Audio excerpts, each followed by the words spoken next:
అందరికీ నమస్కారం. అవినీతి అనకొండ రాజకీయ ఉన్మాది జగన్మోహన్ రెడ్డి నిన్న అచ్చుతప్పు పుస్తకాన్ని ఒకటి రిలీజ్ చేశాడు. అచ్చుతప్పు ఏంటంటే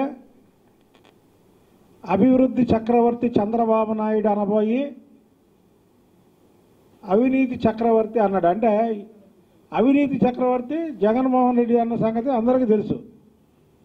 ఆయన పుస్తకంలో అభివృద్ధి చక్రవర్తి అని అయిపోయి అచ్చుతప్పు వేశాడు.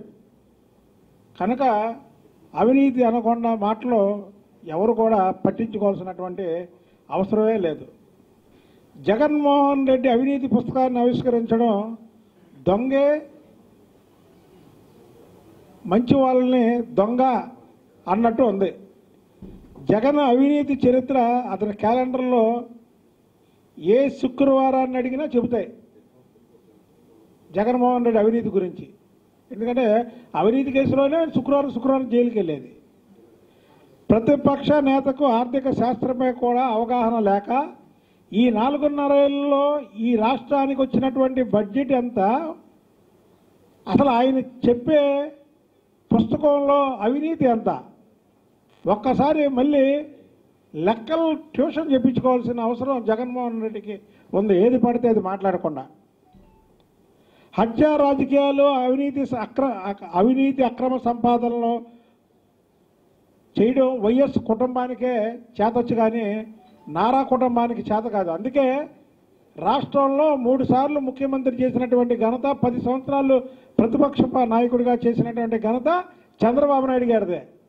మీలా ఒక్కసారి ముఖ్యమంత్రి చేస్తేనే ముఖ్యమంత్రి కుమారుడు జైలుకి వెళ్ళిపోయినటువంటి చరిత్ర వైఎస్ రాజశేఖర రెడ్డి కుటుంబం చరిత్ర. కాబట్టి అవినీతి గురించి మాట్లాడే అర్హత జగన్మోహన్ రెడ్డికి లేదు. ఆశ్రయం ఇచ్చిన వారిని హత్య చేసినటువంటి చరిత్ర జగన్మోహన్ రెడ్డి తాత రాజారెడ్డి గారిది. అధికారం కోసం అడ్డు వచ్చిన వారిని చంపడం జగన్మోహన్ రెడ్డి గారి తండ్రి గారు అయినటువంటి రాజశేఖర రెడ్డి గారి చరిత్ర. అలాగే అక్రమ సంపాదన కోసం అధికారులను కూడా అతనితో పాటు జైల్లోకి తీసుకెళ్ళినటువంటి చరిత్ర వైఎస్ జగన్మోహన్ రెడ్డి గారిది. ఇది మీ కుటుంబం చరిత్ర. రాష్ట్రంలో 2వ తరగతి పిల్లవాడిని అడిగినా చెప్తారు జగన్మోహన్ రెడ్డి అవినీతి గురించి. ఈయన అవినీతి పుస్తకాలు వేయడం అనేది చాలా విడ్డూరంగా ఉంది. అసలు ఇది ప్రతి శుక్రవారం పాదయాత్ర ఆపి శుక్రవారం నాడు కోర్టుకు వెళ్తుంది. నువ్వు ఏ కేసులో వెళ్తున్నావు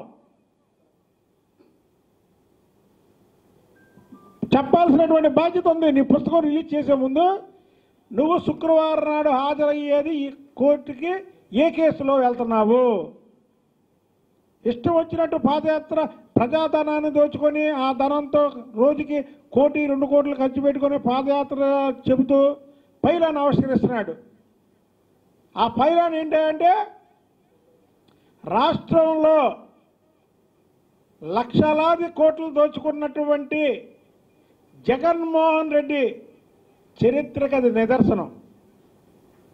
ఒక 100 సంవత్సరాలు పోయాక పుస్తకాల్లో పాఠాలు వస్తాయి మనకి పిల్లలకి. ఏమైనా వస్తాయంటే, అయ్యా ఆంధ్రప్రదేశ్లో చంద్రబాబు నాయుడు గారు రాష్ట్రంలో జరుగుతున్నటువంటి అవినీతి గురించి పోరాటం చేసి కాంగ్రెస్ పార్టీ అధికారంలో ఉన్నప్పుడు చంద్రబాబు నాయుడు గారు పాదయాత్ర చేశారు. హిందూపురం నుంచి పాదయాత్ర చేస్తూ ఆయన నిజాయితీకి మచ్చుతొనగ్గా విశాఖపట్నంలో పైలాన్ని ఆవిష్కరించారు. అదే తరాలో రాష్ట్రంలో లక్షల కోట్లు దోచుకున్నటువంటి జగన్మోహన్ రెడ్డి కూడా ఇడుపుల అతని నేర సామ్రాజ్యానికి డెన్ అయినటువంటి ఇడుపులపాయి దగ్గర నుంచి పాదయాత్ర ప్రారంభించి ఆయన ఇవాళ ఇచ్చాపురంలో పైలాన్ని ఆవిష్కరిస్తున్నాడు. ఎందుకంటే ఆయన అవినీతికి నిదర్శనం. ఒక 100 సంవత్సరాలు పోయిన తర్వాత పుస్తకాల్లో పాఠాలు చెప్పడంలో ఈ 2 కూడా ఎక్కుతాయి. ఎందుకంటే నిజాయితీపరుడు పాదయాత్ర చేశాడు, నిజాయితీ కోసం లక్షల కోట్లు దోచుకున్నటువంటి గజదొంగ అయినటువంటి రాజశేఖర రెడ్డి కుమారుడు జగన్మోహన్ రెడ్డి కూడా పాదయాత్ర చేసి ఫైలేను ఆవిష్కరించాడు అని నిజాయితీతో కూడుకున్న హాస్యాస్పదంగా అయిపోయింది.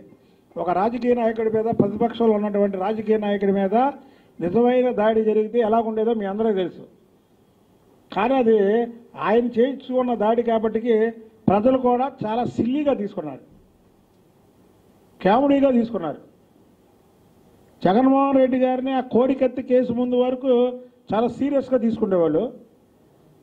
ఆ కోడికత్తి కేసు ఎప్పుడైతే ఆయన చేయించుకున్నాడో, కోడికత్తి కేసు క్రియేట్ చేసి చేయించుకున్నాడో, ఇక అప్పటి నుంచి ఆయన చాలా సిల్లీగా కామెడీగా తీసుకున్నారు జగన్మోహన్ రెడ్డి గారు.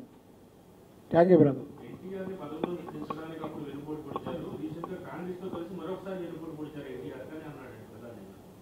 అదేనండి, ప్రధాని అంటాడు మేము ప్రధానమంత్రి నందమూరి తారక రామారావు గారు కాంగ్రెస్ పార్టీకి వ్యతిరేకంగా కాదండి పార్టీ పెట్టింది, ఢిల్లీలో ఉన్నటువంటి పెత్తందారితనానికి, ఢిల్లీలో ఉండి ఇక్కడ ఆంక్షలు విధించే ప్రభుత్వాలకి, ఢిల్లీలో ఉండి ఈ రాష్ట్రం మీద పెత్తనం చేద్దాం అనుకున్న ప్రభుత్వాలకు వ్యతిరేకంగా పార్టీ పెట్టాడు. కాంగ్రెస్ పార్టీ మీదనే కాదు, మీరు అక్కడ అంటారా ఇచ్చేసుకోవాలి. మీరు ఇవాళ అంతకంటే 10 ఇంతలు ఎక్కువ నరేంద్ర మోడీ గారు చేస్తున్నాడు. కాబట్టి ఢిల్లీ పెత్తనాన్ని సహించం. చంద్రబాబు నాయుడు గారు అందుకే అందులోంచి బయటకు వచ్చాడు. మొట్టమొదటి ఎన్డీఏలో బయటకు వచ్చినటువంటి గొప్ప నాయకుడు చంద్రబాబు నాయుడు గారే. చంద్రబాబు నాయుడు గారు వచ్చిన తర్వాత మోడీకి గ్రాఫ్ తగ్గి. You're watching this on Mirror TV. Please like, share and subscribe. You're watching this on Mirror TV. Please like, share and subscribe. You're watching this on Mirror TV. Please like, share and subscribe.